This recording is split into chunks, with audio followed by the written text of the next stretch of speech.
walking tall. Some days I got no use for it all.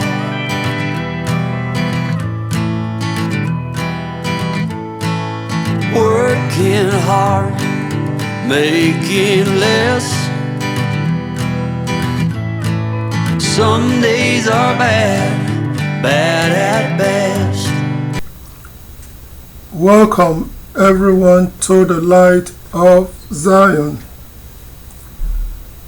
The light of Zion is our God's word. Yahuwah's word is a lamp for our feet and a light for the road that we travel. Shine your light, O Yahuwah. Let it lead us to your holy mountains. Shine your light, O Yahuwah. Let it lead us back to Zion. Shine your light and let it guide us on our journey back to you. Shine your light, for it is good for me. And with that, I say, welcome to the light of Zion.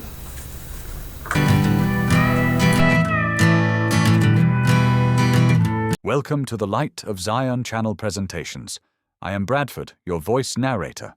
Today, our guide, Brother Thomas Aladi, presents to you, our listeners, the 2,000 years of refinement for Israel's descendants. Please take your seats and prepare your hearts for an enlightening discussion. Let's begin. Section 1. The Divine Decree of Refinement.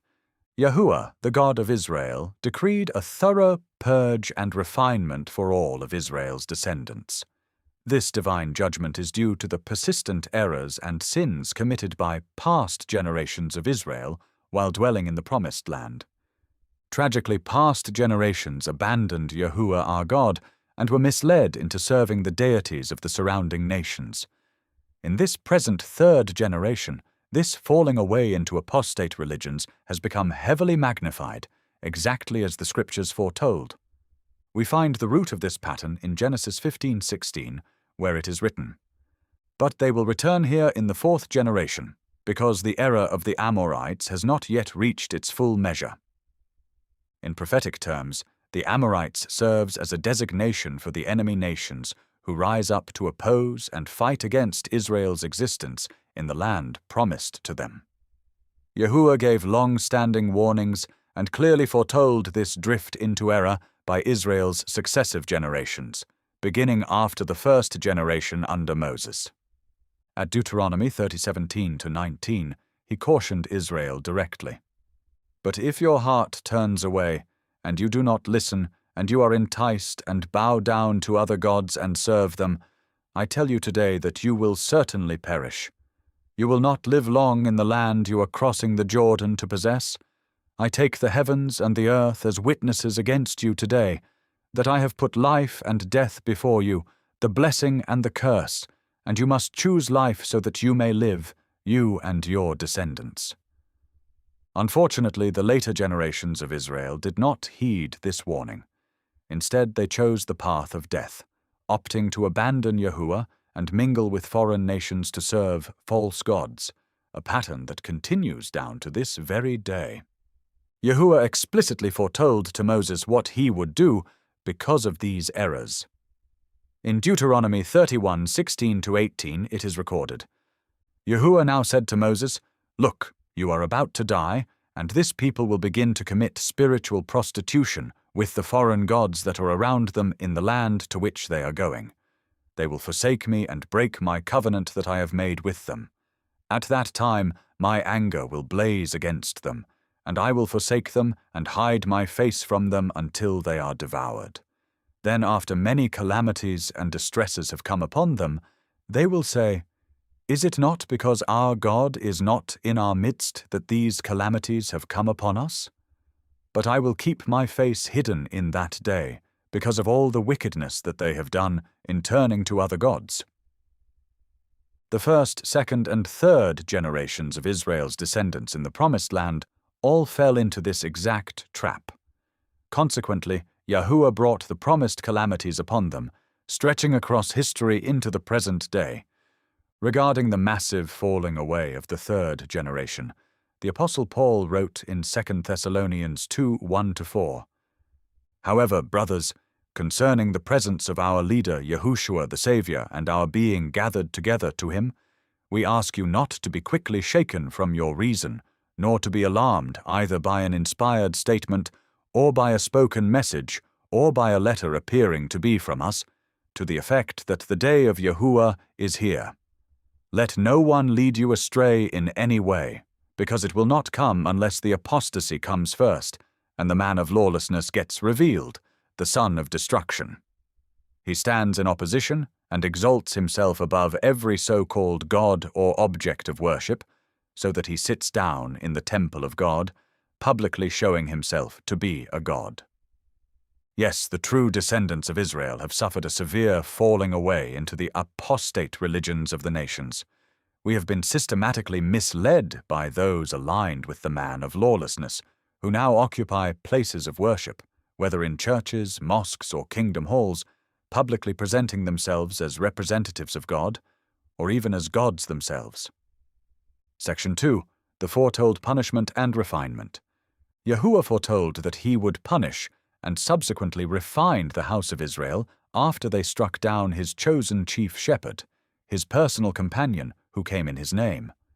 Yahushua is that very companion who came in the absolute authority of Yahuwah, our God. As he declared in John 5:43, "I have come in the name of my Father, but you do not receive me. If someone else came in his own name, you would receive that one." In his place, alternative saviors, false shepherds, and human leaders have been invented to mislead Israel's descendants into serving apostate gods. Tragically, many have embraced these false guides. Throughout history, figures like Jesus Christ, Muhammad, the popes, Joseph Smith, and Charles Taze Russell have been elevated, leading Israel's descendants to serve systems invented by other nations. To correct this, Yahuwah imposed a 2 days, a 2,000-year period of punishment and refinement for all of Israel's descendants. During this specific window, he refines the house of Israel through the intense fire of affliction. The insignificant and unfaithful elements will be consumed, but a precious, surviving remnant will be repurposed to render sacred service to Yahuwah. Hosea 6:1-3 details this timeline perfectly. "Come, and let us return to Yahuwah, for he has torn us to pieces, but he will heal us.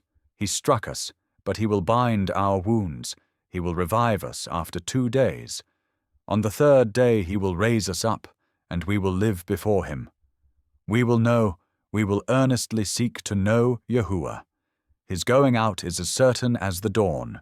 He will come to us like a pouring rain, like a spring rain that saturates the earth." This process is further illuminated in Zechariah 13:7-9. "O sword, awake against my shepherd, against the man who is my companion, declares Yahuwah of armies. Strike the shepherd, and let the flock be scattered, and I will turn my hand against those who are insignificant, and in all the land, declares Yahuwah, 2 parts in it will be cut off and perish, and the 3rd part will be left remaining in it.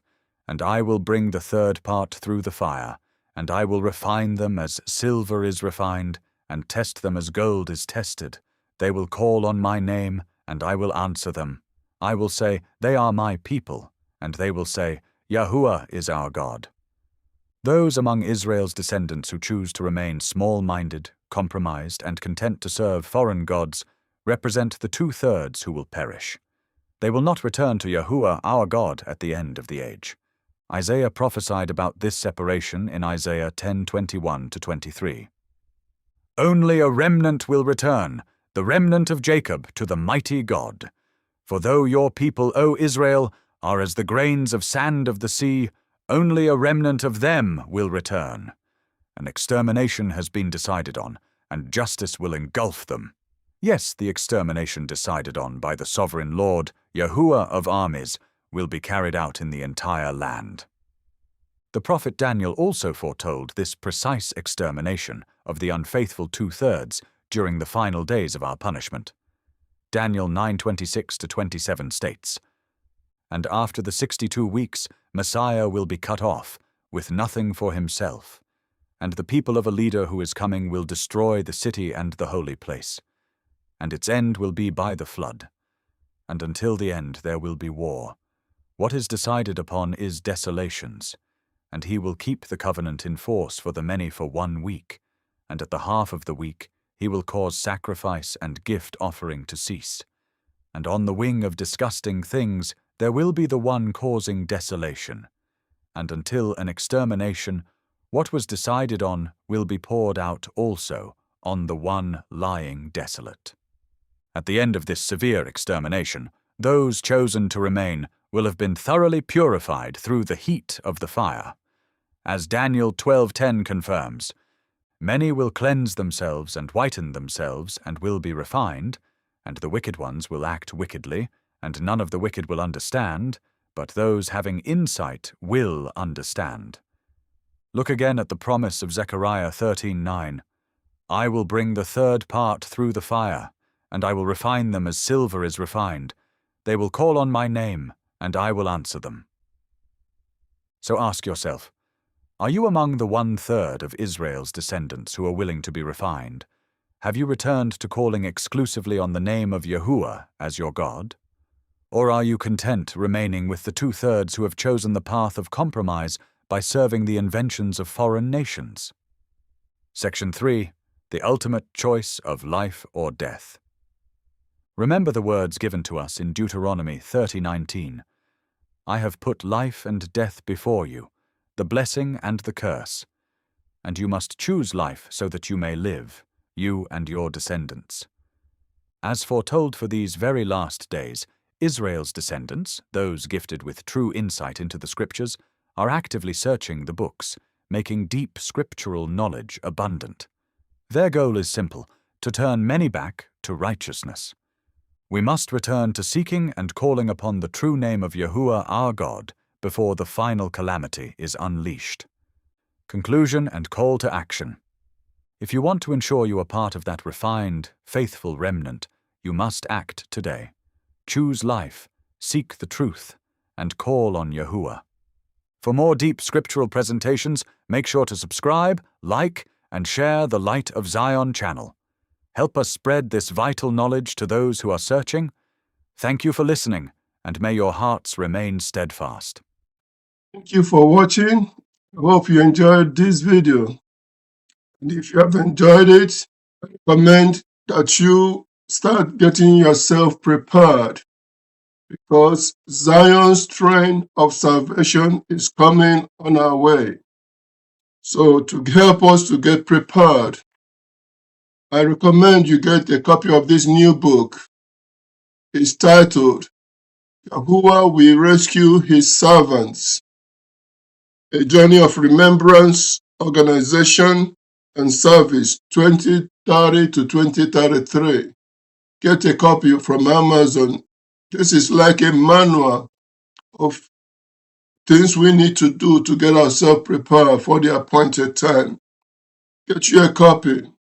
Get yourself, start getting yourself and your family prepared if you are part of the remnant that will survive. I had recommended in the past that you get a copy of this book to help you get prepared. 30 Days Walking Challenge with God. Devotional Prophetic Countdown Preparation for the year 2033.